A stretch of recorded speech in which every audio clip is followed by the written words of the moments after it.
My dad, Bart Simmons, his lifelong dream was to own a ranch. And that dream came to reality in the early 2000s. He bought this beautiful piece of property. My name's Andrew Simmons, and this is the 2S Ranch. I had no idea that his plan was to buy a ranch. I remember the first time he brought me out here, we were actually supposed to go to a Texas Ranger game. And we're driving out to the Rangers, and we drive past the Texas Rangers. And I go, Dad, the Rangers, where are we going? And we go an extra hour out to this ranch, and we park at that gate right over there. And I go, Dad, what are we looking at? He goes, Andrew, this is the ranch.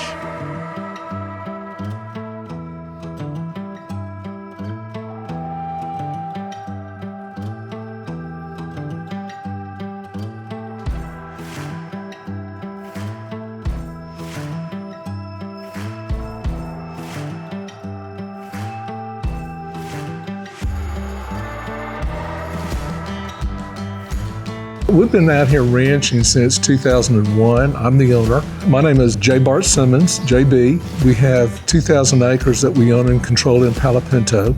We own and control 8,500 acres down in Pecos County. For the first 5 years, we basically were running kind of like a little stocker operation. And then at some point we said, you know what, let's try to start selling our beef direct. And so we started that, and the whole time conventional ranching. And then last year, Trent had come to me and said, Dad, we need to go up to Noble. They've got a couple of classes up there, and we need to really look at the regenerative ranching operations. So we decided, well, let's go up there and do that. We took the courses, still hesitant to do it. It was a little clunky for us to figure out that we're going to truly embrace this. I'm 70, and I think if Trent hadn't have continued to push, so he really said, Dad, this is the way to go. He took more courses from Noble, talked to a lot of guys, went out to a couple of ranches that he'd connected with through the classes, and he said, Dad, we got to do this. This is what we've got to do. And I'm still a little hesitant. I don't know if it's my age or whatnot, but we've always done it this other way. Now we're going to change right here.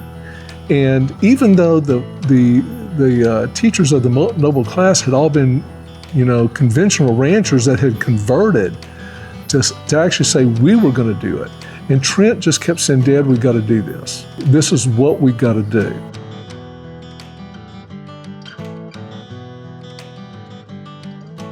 In my opinion, the modern approach to ranching is an over-engineered solution. You have to provide this much hay, you have to provide this much protein feed, you have to provide this much mineral lick, so much so that it's almost like a lot of these ranchers forget that the cows actually eat grass. And if there's grass on the ground, that's their food. My dad just turned 70 this year. I mean, he's not really willing to get out of his comfort zone, even if that means, sleeping in a hotel in the nice metropolis of Ardmore. So that was something that took some convincing. Dad, I really want you to come out here and just see with me. And I guess I convinced him by saying, hey, I need a second set of eyes just to make sure I'm not crazy. The Noble grazing class was really the big light switch for him.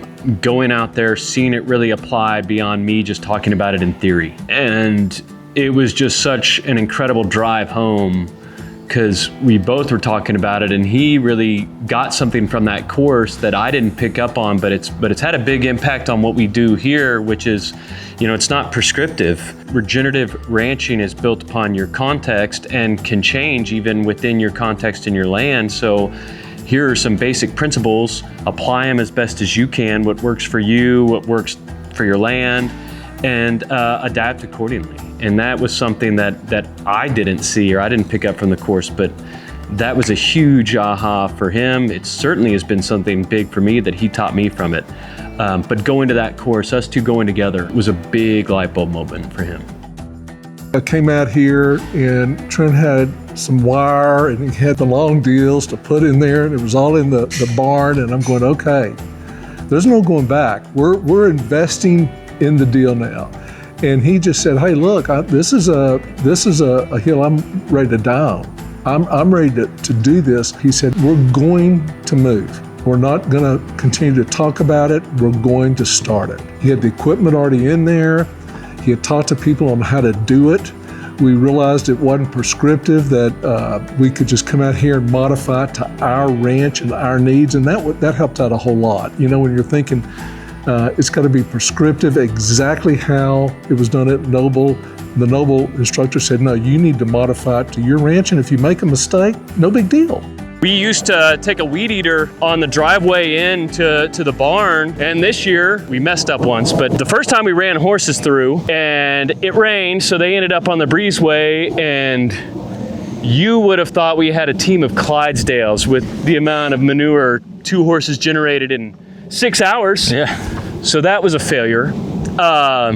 But we learned from it, set a polywire the right way, and we just let the cows walk down our driveway and eat the grass. I mean, it's an amazing system. This ground produces free food. The cows eat the food, they gain weight, and once they get to a certain good amount of weight, they yield really good quality beef. It's not really hard math.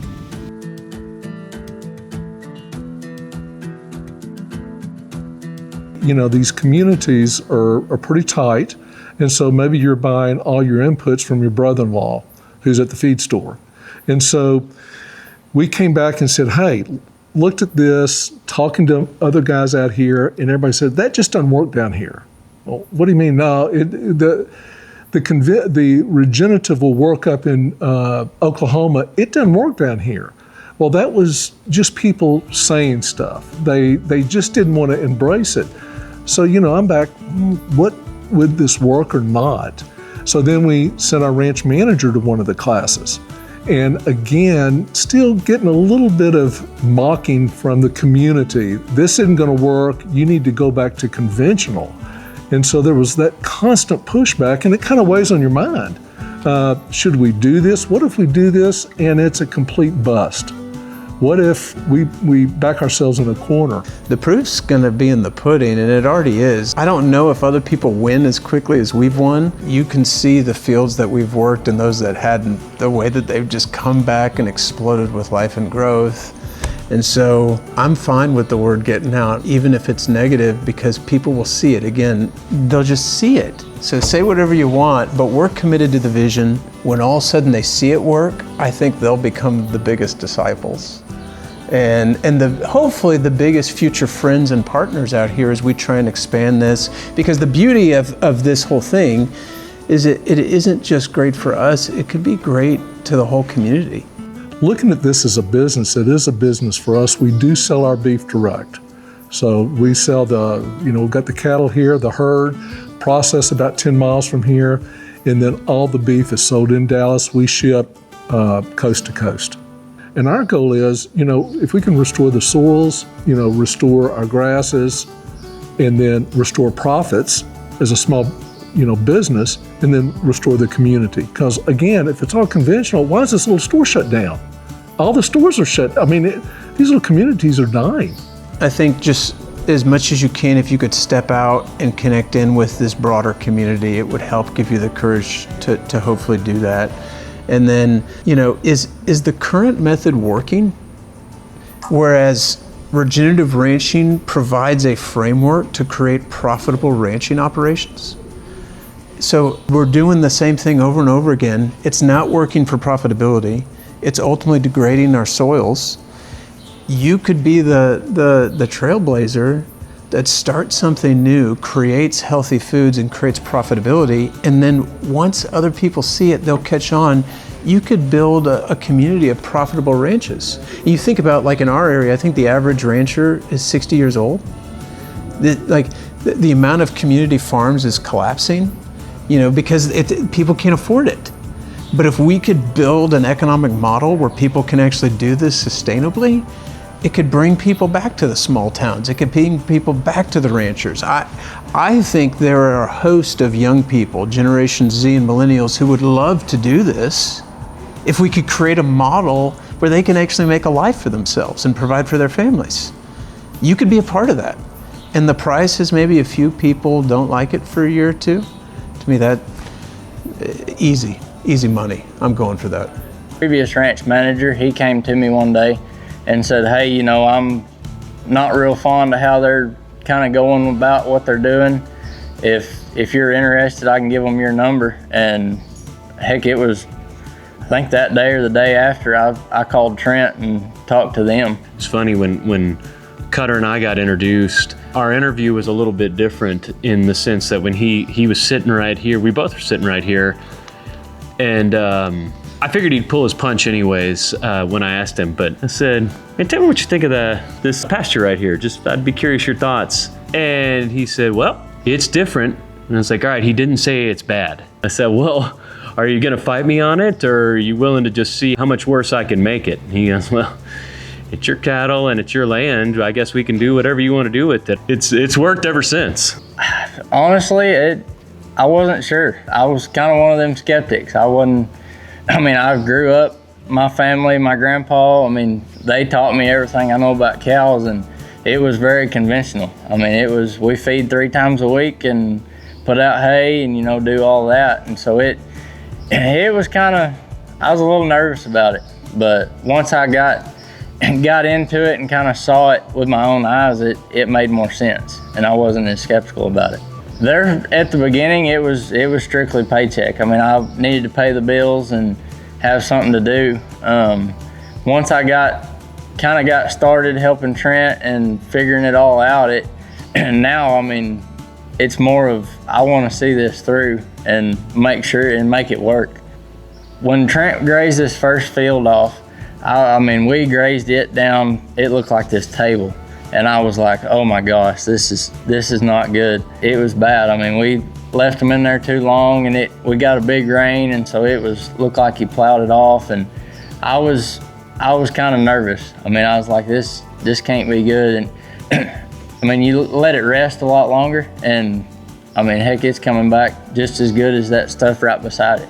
When it came back in 45 days, it was back better than it was when we started, and that was kind of the moment I was like, okay, this could dang sure work. I may be kind of crazy, but I'm certainly not as crazy as the guy that started in the 80s, compared to, what my neighbors think now. So I think you just can't listen to those voices. Do it. There's a big enough network out here that can help you. Don't let anybody creep in. It's okay to fail. It's okay to stumble. You're going to just be willing to know that's part of the process. My dad said the man on top of the mountain didn't fall there. It takes a bit. So just get going.